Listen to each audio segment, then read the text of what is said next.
पण सांगितल्याशिवाय तुमच्या लक्षात काय ना तुला काय कळलं ना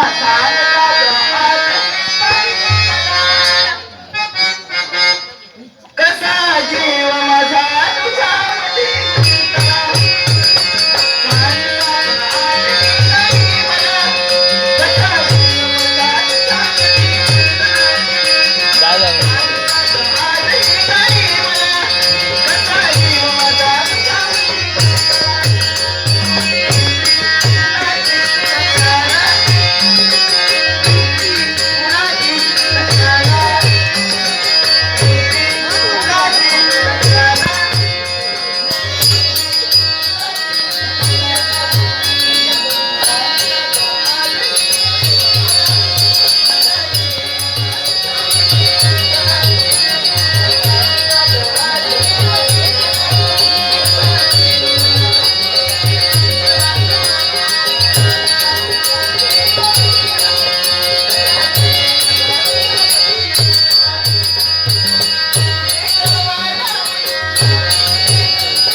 सांगण्यापूर्वी सारं काही केलं ते बरं केलं. सारं काही नकळतच घडलं. पण चंदना नकळत घडलंय तर तुमच्या प्रेमाचा स्वीकार आम्ही जरूर केलाय. पण विनंती आहे राग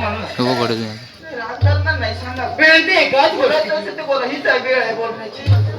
प्रेम केलं याचं रूपांतर आम्हाला लग्नात करायचं आहे. कारण आम्ही फक्त फायदा घेणारे नव्हे, फक्त भावनांशी खेळणारे नव्हे तर आमचं उद्दिष्ट पूर्ण करणारे आम्ही. आणि मी सुद्धा तुमचं प्रेम केलं ते लग्न करण्यासाठी पण काय ते लग्न सांप्रत होऊ शकत नाही. महत्वाची जबाबदारी आमच्याशी आहे आणि जबाबदारी पूर्ण झाल्यानंतर तुमच्या प्रेमाचा स्वीकार आम्ही केलाय तर लग्नात रूपांतर करूच म्हटलं. काही महिने जाणार मी काय म्हणते नाही करायचं तशी काही हरकत नाही. हरकत नाही काही जर म्हणतात ते काही होत नाही काय.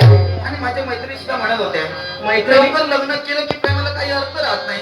त्यांचा अनुभव तसं नाही हो. मग कारण लग्न केल्यानंतर जबाबदारी वाढते, संसारात माणूस गुंतला जातो, मग इकडे तिकडे फिरायला भेटणार नाही. म्हणून मला सुद्धा जशी मोठी मोठी माणसं फिरतात मजा घेतात तशी सुद्धा मला मजा. तुझ्या आकांक्षा फार मोठ्या आहेत, इच्छा फार मोठ्या आहेत. पण एक लक्षात ठेव लग्न झाल्यानंतर प्रेम कमी होत नाही तर प्रेम अधिक वाढतं. संसारात माणूस गुंततो खरा पण बायको आणि नवरा यांचं जर प्रेम अतूट असतं ना हे फार वेगळं असतं. याचा अनुभव लग्न झाल्याशिवाय कळत नाही आणि दुसऱ्याच्या शब्दावर जास्त विश्वास ठेवायचा नसतो. मैत्रिणी सांगतात तसं वागायचं नसतं याचा पण विचार करा. कारण आम्ही प्रेम केलं फक्त सौंदर्यावर नव्हे तर मनापासून तुमच्यावर केलं. तुमच्या आकांक्षा पूर्ण करणं आमचं कर्तव्य आहे. मला सोडून तर जाणार नाही ना. मला तुमची खूप आठवण रडू नका. भीती वाटते. तसं नाही कशासाठी माहिती पाणी वाहणार आहे तिथे. अहो ते जाऊ दे. लग्न नंतर करूया तसं भेटायला यायला जावं काय भेटलंच पाहिजे. लग्न एवढ्यात नाही झालं तरी चालेल पण आपली भेट व्हायला हवी. तर नाही तर तुम्हाला विसर पडला तर आम्ही एकदा बोललो तेच आमचे वचन झालं आणि ते शब्द सत्य करण्यासाठी आम्ही आतापर्यंत झटलो. तेव्हा विचार करू नका आम्ही दिलेला शब्द केव्हा मागं घेत नाही तर तो शब्द सत्य कधी सांगतो किती करावी लागेल आम्ही बदलणारे नव्हे. पण भेटणार कुठे तुला भेटायचंय ना. मला भेटायचं मी तुमच्याशिवाय नाही राहू शकतो. हो ग नाही राहू. भावना कळल्या मला पण कसं आहे मला तर जास्तही असं त्याचा उपयोग तर कुणी